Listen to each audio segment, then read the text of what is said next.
सीता स्वयंवर की कथा। श्री राम और माता सीता के विवाह की कथा।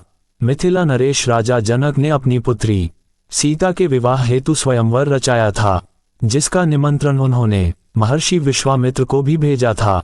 उस समय श्री राम और लक्ष्मण ऋषि विश्वामित्र के साथ उनके आश्रम में थे, इसलिए उन्होंने सोचा कि श्री राम लक्ष्मण को भी मिथिला में उनके साथ चलना चाहिए।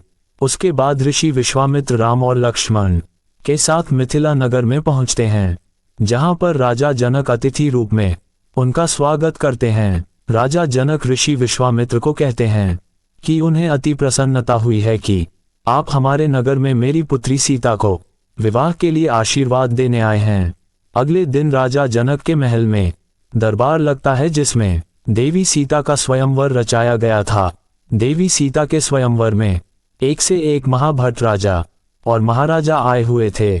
देवी सीता जैसी सुंदर नारी को पत्नी रूप में पाने के लिए मनुष्य ही नहीं, बल्कि कई देव तथा असुर भी मानव रूप धारण करके स्वयंवर में आए थे, तथा दरबार के मध्य में भगवान शिव का पिनाक धनुष रखा होता है। ऋषि विश्वामित्र के साथ श्री राम और लक्ष्मण भी स्वयंवर दरबार में पहुंचते हैं। सभी मेहमान राजाओं के आ जाने के बाद राजा जनक उन्हें संबोधित करते हुए कहते हैं। राजा जनक सभी को की शर्त बताते हुए कहते हैं, आप सभी राजाओं का मेरी पुत्री सीता के स्वयंवर में स्वागत है। आज इस स्वयंवर को जीतने की शर्त यह है कि जो भी महारथी सामने रखें भगवान शिव के पिनाक धनुष को उठाकर उस पर प्रत्यंचा चढ़ाएगा, उसी से मेरी पुत्री सीता का विवाह संपन्न होगा। अतः आप सभी से अनुरोध है कि एक एक करके आए और भगवान शिव के इस धनुष को उठाकर और उस पर प्रत्यंचा चढ़ाकर अपने बलाबल तथा शक्ति का परिचय दें। राजा जनक की यह घोषणा सुनकर सभी राजा एक एक करके आते हैं और धनुष को उठाने का प्रयास करते हैं, लेकिन भगवान शिव के उस धनुष को उठाना या प्रत्यंचा चढ़ाना तो दूर, कोई भी राजा महाराजा उस धनुष को हिला तक नहीं पाया। बहुत समय बीत जाने के बाद भी जब कोई राजा उस धनुष को हिला नहीं पाया, तो महाराजा जनक को क्रोध आ गया। उन्हें कहने लगा कि कोई भी इस शिव धनुष को उठा नहीं पाएगा और उनकी पुत्री सीता अविवाहित ही रह जाएंगी। यही सोचकर उन्होंने वहां उपस्थित सभी राजाओं की निंदा करने शुरू कर दी कि उनमें से कोई भी लायक पुरुष नहीं है जो शिव धनुष को उठा सके।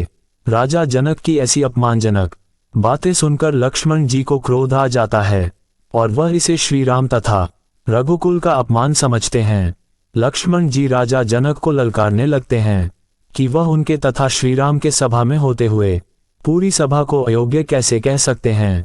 तब ऋषि विश्वामित्र ने लक्ष्मण जी को शांत कराया और श्री राम को धनुष पर प्रत्यंचा चढ़ाने के लिए बोला।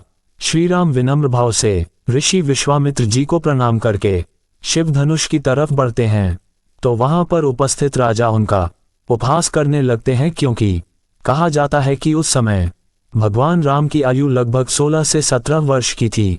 इसलिए वहां उपस्थित सभी राजा उन्हें लो अब चिड़िया पहाड़ उठाने को चली है बोलकर उनका उपहास उड़ा रहे थे।